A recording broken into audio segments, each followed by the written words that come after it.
Praise the Lord. தேவனுக்கு மகிமை உண்டாவதாக. இந்த வீடியோவை பார்த்து கொண்டிருக்கிற சிலர் வெட்கப்பட்டு கலங்கி கொண்டிருக்கிறீர்களா? உங்கள் மகனாலும் மகளாலும் கடன் பிரச்சனையாலும் சிலர் உங்களை அவமானப்படுத்திட்டாங்க அப்படின்னு சொல்லி நீங்க கலங்கி கொண்டிருக்கிறீர்களா? கவலைப்படாதீங்க. உங்களை பார்த்து ஆண்டவர் சொல்றாரு. சங்கீதம் 34 அதிகாரம் 5 வசனம் இப்படியாக சொல்லுகிறது, அவர்கள் அவரை நோக்கி பார்த்து பிரகாசம் அடைந்தார்கள், அவர்கள் முகங்கள் வெட்கப்படவில்லை. ஹல்லேலூயா. தேவனை நோக்கி பார்த்தவர்கள் வெட்கப்பட்டு போனதா சரித்திரமே இல்லை.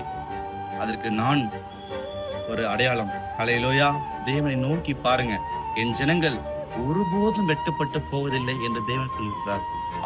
அவருடைய ஜனங்கள் யாரெல்லாம் அவருடைய ஜனங்கள் என்றால், உலகத்தில் உள்ள எல்லா மனிதர்களும் தேவனுடைய ஜனங்கள் தான். அவரை நோக்கி கூப்பிட வேண்டியது நம்முடைய கடமையா இருக்கிறது. ஹல்லேலூயா.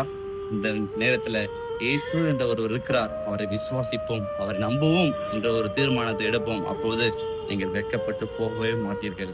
தேவனுக்கு மகிமை உண்டாவதாக. ஆமென்.